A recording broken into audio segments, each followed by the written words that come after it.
pessoal, tudo bem com vocês? Eu espero que vocês estejam maravilhosamente bem. E hoje eu lhes trago uma partida fantástica do Magnus Carlsen, na qual ele está enfrentando aqui um Mestre Feed no Title Tuesday. E nessa partida, não somente o Magnus faz um jogo posicional incrível, sacrificando peça na abertura para conseguir uma vantagem posicional e basicamente amassa o seu adversário como é de praxe. Ele também, né, ganha o campeonato vencendo todas as 11 partidas, que é impressionante, jogando contra todos os melhores jogadores do mundo. E provavelmente porque você clicou nesse vídeo, porque tá no título, né?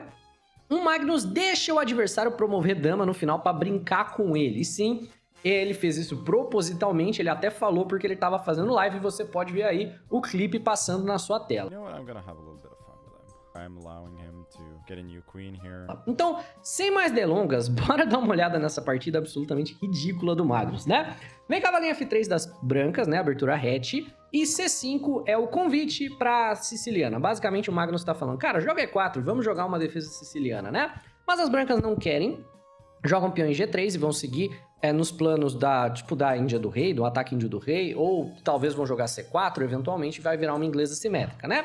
VG6 por parte do Magnus, bispo G2, bispo G7, roque e cavalo em C6. Aqui as brancas jogam C4, nós temos a inglesa simétrica, e o Magnus joga peão na casa de D6, vem cavalo em C3, e agora o Magnus joga dama em D7, que é um lance bem misterioso, né? Você pode se perguntar, meu Deus, por que dama em D7? No entanto, a ideia do dama em D7 é não deixar o cavalo solto, porque eventualmente o Magnus vai jogar B6 e bispo B7. Pelo menos esse é o plano natural de quando se joga dama em D7. O Magnus, ele foge completamente desse plano, mas normalmente com dama em D7 nessa inglesa simétrica é para jogar B6 e bispo B7 sem entrar nos táticos em cima do cavalo, né? Branca joga um E3, que é um lance muito bom, preparando, por exemplo, para jogar peão na casa de D4, e nessa posição o Magnus Carlsen já decide que vai romper a simetria de uma vez, e ele decide trocar bispo por cavalo. Ele troca o bispo do fianqueto dele pelo cavalo de C3 para dobrar peões do jogador de brancas e ferrar com a estrutura de peões dele, né? É uma linha que já foi jogada antes, isso não é uma inovação teórica, e na verdade é o melhor lance da máquina, né? Então não é um lance muito intuitivo, mas é algo que o Magnus joga porque com toda certeza ele conhece. Vem B por C3 por parte do jogador de brancas, e agora o melhor lance para as pretas é jogar peão na casa de F6 e ou seguir com o plano de jogar peão na casa de B6, fianquetar o bispo de casas claras e tá tudo certo. Mas o Magnus joga F5, que ele sabe que não é o melhor lance e ele mesmo estava fazendo live e comenta aqui. O F5 ele é um lance ruim, mas é muito difícil de punir. E a maneira de você punir o F5 seria jogando o peão na casa de E4, forçando a abertura da posição, uma vez que o Magnus acaba de movimentar o peão de F, expondo o próprio rei. E aí a ideia do E4 seria se peão toma, cavalo em G5 por parte das brancas. Mas o Magnus é abusado. Ele joga o F5 porque ele sabe que é um lance excelente se o adversário não punir. Porque se o oponente não jogar o E4, basicamente ele pegou um monte de espaço na ala do rei de graça. E eu acredito que ele tinha certeza que o adversário não saberia a linha, né? E aí o adversário joga peão em D4 e o jogador de pretas já tá mais ou menos igual, né? Peão na casa de D4 com o peão do centro do tabuleiro é um lance totalmente natural. O Magnus joga cavalo em F6. E aqui o jogador de brancas decide trocar na casa de C5 para deixar um peão fraco aqui em C5. No entanto, ele assume, é claro, essa belíssima estrutura de peões aqui dos 4 patetas, né? Nós temos os 3 patetas que são os peões e nós temos o 4º pateta que é o cara que jogou esse daqui.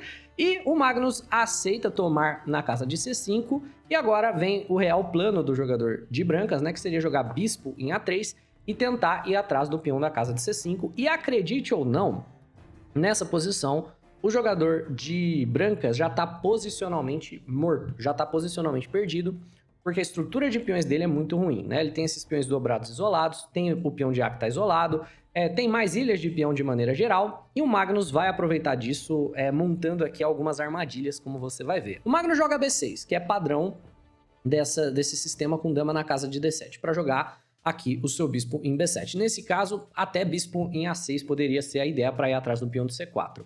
Mas esse lance parece horrível, né? Peão na casa de B6 parece um lance horrível, porque parece que cai um problema com a torre solta na casa de A8. Só que aqui, cavalo em E5, que é um lance que parece muito bom, na verdade é um lance terrível também. É um lance completamente horroroso. Por quê?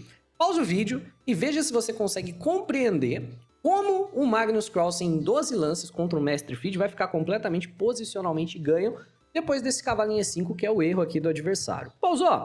Cara, eu espero que você tenha sido capaz de raciocinar a ideia do Bob Fischer, né? Aqui, o Magnus sacrifica a qualidade, ele joga cavalo por cavalo, ele deixa a torre cair, o adversário toma a torre, e o Magnus joga cavalo por C4, e o oponente ainda decide trocar as damas. E aqui você pode pensar, nossa, mas as brancas têm uma qualidade a mais, né? O jogador de brancas tem mais material, ele deve estar melhor. Mas como diria o Bob Fischer, você não pode avaliar uma posição de xadrez baseado nas peças que deixaram o tabuleiro, certo? Essa torre deixou o tabuleiro, o cavalo que tomou aqui em E5 também deixou o tabuleiro. Você tem que avaliar pelas peças que ficam no tabuleiro. E as peças que ficam no tabuleiro aqui para o jogador de brancas são bem ruins, em especial esse bispo é uma peça completamente inútil. Então, ao final dessa troca, o Magnus tem um domínio porque o adversário está essencialmente, na prática, com o bispo a menos. Tem que voltar o bispo para C1 e o bispo está completamente dominado pelos próprios peões que estão todos fixos nas casas escuras. O Magnus joga rei em C7, tirando o seu rei da coluna, vem torre D1, ocupando a coluna aberta. E aqui, por exemplo, teria sido melhor para o jogador de brancas, volta o bispo para G2 e depois tenta jogar o E4, sacrifica o peão para gerar pelo menos alguma casa, alguma diagonal para o bispo jogar. Gera algum lugar para esse bispo jogar, nem que você tenha que dar o peão de E. Mas o torre D1 acaba não sendo o lance. Vem agora cavalo em E4 por parte do Magnus Carlsen, indo atrás do peão de C3. E aqui, bispo toma cavalo, porque o jogador de brancas está naquela ideia. Eu tenho mais material, vou trocar. Inclusive dobrando peões do Magnus, mas isso é muito ruim, porque depois de F por E4, estão fixos os peões em casas escuras, e esse bispo é a epítome de um bispo mau. Isso daqui é o que você vai basicamente mostrar para os seus amigos quando você está tentando, enfim, explicar para eles o que é um bispo mau. Esse bispo aqui, né? Ele na prática é uma peça completamente inútil, enquanto o cavalo do Magnus aqui é um monstro, né? E aqui, novamente, as brancas precisam sacrificar material para tentar soltar o bispo. Joga um F3, né, cara? Sacrifica o peão e depois joga aqui um E4 e gera umas casas para o bispo jogar, mas não.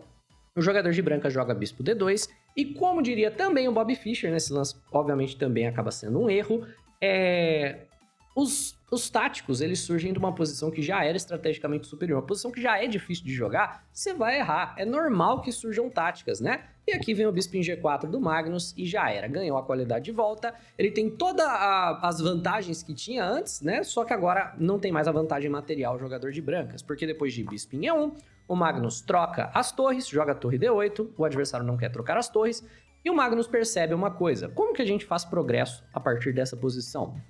Bem, ele tem uma maioria de ala da dama, ele tem 3 peões na ala da dama, o adversário tem 2. Vamos começar a avançar essa maioria de peões, porque aí a gente vai gerar os nossos peõezinhos passados. Então, rei C6, rei F1, B5, rei E2, A5, torre B1, B4 já gera aqui o seu peão passado, o Magnus Carlsen. Vem torre em C1 do adversário e rei em B5 segurando aqui o cavalo. F3 do jogador de brancas finalmente vai começar a movimentar os seus peões e talvez libertar esse bispo, mas é pouco demais e tarde demais, né? E por F3 cheque, torre em D3 já vai atrás do peão de E. E o adversário, na verdade, joga rei em F4 e o Magnus fala muito obrigado pelo peão. Toma, e aqui, peão toma peão, gerando alguns teminhas táticos, né? Torre por cavalo, certo? E depois a torre tá caindo, na verdade nem funciona, mas vem E5 cheque, rei G5, C toma B4, rei em H6 indo atrás do peão de H, torre em E2 indo atrás do peão de H também, peão em H4, e o jogador de pretas, o Magnus, toma em A2. Vem rei por H7, B3, torre na casa de B1, e nessa posição é que vem a gracinha do Magnus Carlsen, né? Porque aqui não precisa deixar o adversário coroar, não precisa deixar o adversário jogar rei por G6 e coroar o peão de H ao Magnus. Por exemplo, o Magnus poderia simplesmente defender o seu peão de B, o adversário joga rei, toma G6, ele joga, sei lá, torre em A2, né? E o adversário vai avançando os seus peões, só que aqui é um pouco tarde, né? E tem a ideia do Magnus poder, enfim, sacrificar a torre no peão. E o tema aqui é que vai jogar peão em A2 e tá completamente ganho. Mas é nessa posição que o Magnus fala que, beleza, vamos nos divertir um pouco, né?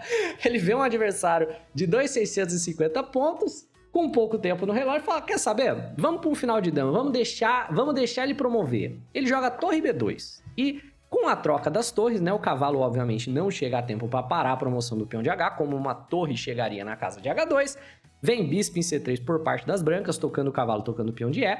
Cavalo volta para D3, defendendo o peão de E. Rei por G6, rei C4, toca o bispo. Bispo em A1, E4.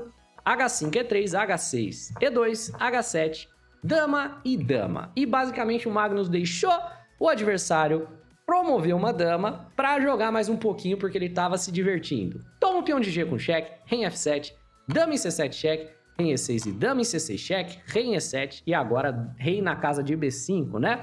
Deixando o adversário dar alguns cheques, mas o Magnus tem seus dois peõezinhos a mais, né? Vem dama em B8, rei na casa de A4, se escondeu dos cheques, bispo em D4 e agora dama em E4 cheque, pegou o bispo com cheque, deu dama em H8 cheque para trocar as damas e o adversário não abandona a partida, leva ainda cavalo em C5 cheque, mate. É isso, pessoal!